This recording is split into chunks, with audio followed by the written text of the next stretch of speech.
Assalamualaikum warahmatullahi wabarakatuh. Halo semuanya, kami dari kelompok 3 mata kuliah Pendidikan Matematika Realistik Konteks Lahan Basah ingin mempresentasikan hasil kerja kami, yaitu poster dengan tema asesmen dalam pendidikan matematika realistik.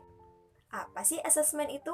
Nah, asesmen itu merupakan suatu strategi dalam pemecahan suatu masalah pembelajaran melalui pengumpulan dan penganalisisan yang berkaitan dengan semua aspek pembelajaran di kelas, seperti penugasan yang diberikan oleh guru kepada siswa di dalam kelas. Nah, bagaimana cara guru menilai hasil pekerjaan siswanya menggunakan pendekatan pendidikan matematika realistik? Nah, jawabannya akan dijawab oleh rekan saya, Salsabila Mayrila, di akhir video. Langsung aja ke tujuan asesmen dalam pendidikan matematika realistik. Yang pertama, untuk memodelkan pembelajaran yang efektif. Maksudnya, melalui asesmen, guru dapat menentukan model atau metode apa yang digunakan untuk kita berikan kepada siswa agar menghasilkan pembelajaran yang efektif. Yang kedua, memonitor perkembangan kemampuan siswa. Melalui penugasan tadi, kita dapat mengetahui sejauh mana perkembangan siswa itu terhadap materi yang sudah kita berikan. Yang ketiga, menginformasikan tindakan yang diperlukan dalam pembelajaran. Maksudnya, melalui penugasan juga, guru dapat memperoleh informasi dan petunjuk mengenai pembelajaran yang telah dan yang harus dilakukan selanjutnya seperti apa. Untuk penjelasan lebih lanjut akan dijelaskan oleh rekan saya. Terima kasih. Baik, selanjutnya saya akan menjelaskan mengenai karakteristik PMR yang harus tercermin dalam asesmen. Karakteristik ini terbagi menjadi 5. Yang pertama yaitu penggunaan konteks, yang kedua penggunaan model, yang ketiga kontribusi siswa, yang keempat interaktivitas, dan yang kelima keterkaitan. Yang pertama itu yaitu penggunaan konteks. Nah, untuk konteks atau permasalahan realistik ini digunakan sebagai titik awal pembelajaran matematika. Melalui penggunaan konteks ini, siswa dilibatkan secara aktif untuk melakukan kegiatan eksplorasi permasalahan. Artinya di sini, matematika itu dipandang sebagai kegiatan sehari-hari manusia. Dengan adanya matematika, siswa itu diharapkan dapat memecahkan masalah kehidupan yang dihadapi atau dialami oleh mereka.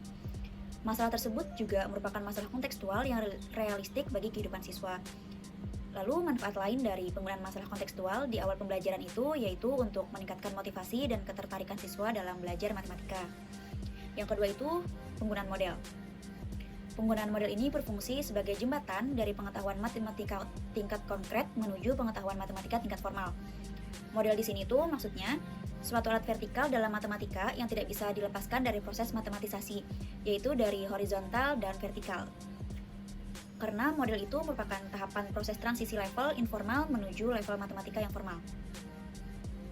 Yang ketiga, kontribusi siswa. Nah, dalam kegiatan pembelajaran, siswa itu akan diberi kesempatan oleh guru untuk menemukan konsep-konsep matematisasi dengan cara mereka sendiri. Siswa dengan bimbingan guru diberi kebebasan untuk membangun pengetahuannya sendiri di dalam menemukan konsep-konsep matematika. Yang keempat, yaitu interaktivitas. Dalam proses belajar, siswa akan menjadi lebih singkat dan bermakna ketika siswa itu saling mengkomunikasikan hasil kerja dan gagasan mereka. Pemanfaatan dalam interaksi ini itu sebagai pengembangan kemampuan kognitif dan afektif siswa secara simultan. Yang terakhir atau yang kelima itu yaitu keterkaitan. Nah, dalam konsep-konsep matematika itu tidak bersifat parsial, namun banyak konsep yang memiliki keterkaitan. Dalam PMR ini menempatkan keterkaitan antara konsep matematika sebagai hal yang harus dipertimbangkan dalam proses pembelajaran. Baik, terima kasih kepada Dina Amalia. Saya akan melanjutkan materi selanjutnya, yaitu tingkatan soal dalam PMR. Tingkatan soal dalam PMR itu terbagi menjadi 3. Yang pertama, tingkatan soal rendah. Yang kedua, tingkatan soal menengah. Dan yang ketiga itu tingkatan soal tinggi.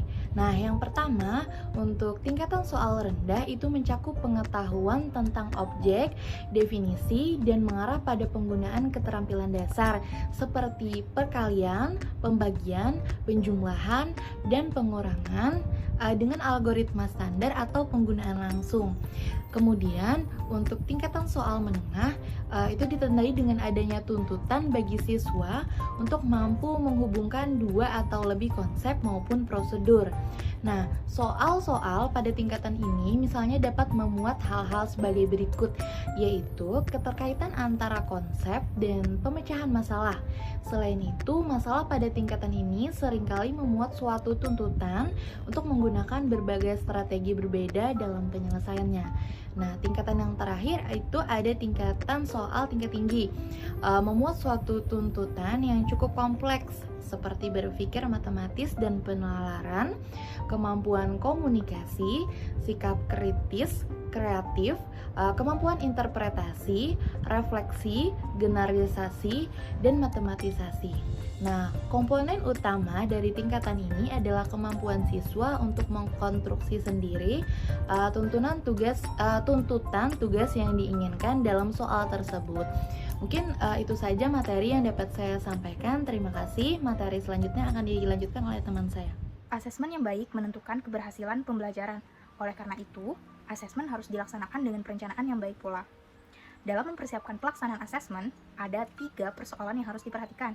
Pertama, bagaimana memperoleh situasi kontekstual orisinil sebagai bahan untuk melaksanakan asesmen. Yang kedua, bagaimana merancang alat asesmen yang mampu merefleksikan hasil belajar siswa. Yang ketiga, bagaimana menilai hasil pekerjaan siswa. Di sini, saya akan menjelaskan 2 poin pertama, sedangkan poin ketiga akan dilanjutkan oleh teman saya yang lain. Baik, untuk memperoleh situasi kontekstual orisinil bisa dimulai dengan eksplorasi lingkungan dan situasi di dalam kelas, di lingkungan sekolah dan alam sekitar, baik lingkungan fisik maupun sosial. Meja, kursi, vas bunga, bola dunia, jam dinding, lemari, dinding atau tembok kelas, lantai, dan plafon.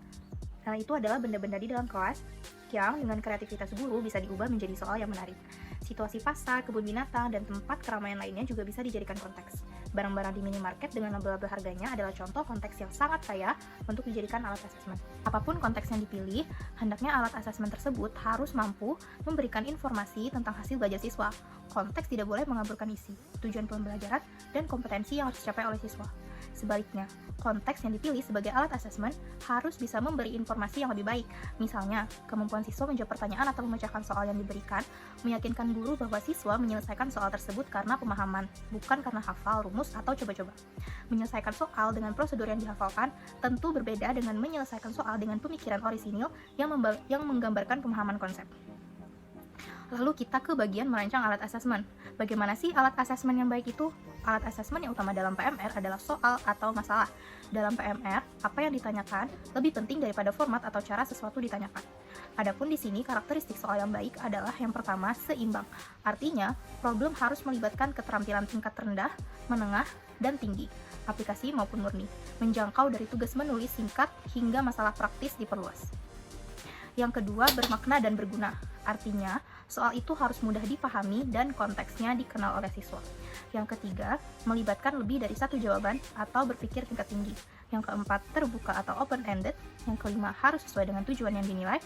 Dan yang keenam adalah menekankan proses. Jadi, soal itu harus menghasilkan strategi dan teknik penyelesaian soal. Melanjutkan penjelasan poin selanjutnya yaitu menilai hasil pekerjaan siswa. Di mana yang pertama, guru harus berhati-hati dalam menilai setiap hasil pekerjaan siswanya. Yang kedua, guru harus mampu menyelami cara berpikir anak, di mana jika terdapat pekerjaan siswa yang tak beraturan, maka itu merupakan salah satu cara anak dalam merefleksikan cara berpikir tingkat tinggi mereka. Yang ketiga, harus mengantisipasi berbagai penyelesaian yang mungkin, di mana jika terdapat 2 jawaban yang mungkin berbeda, tetapi jawaban tersebut benar berdasarkan argumentasi mereka masing-masing. Mungkin sekian penjelasan dari kelompok 3. Terima kasih. Wassalamualaikum warahmatullahi wabarakatuh.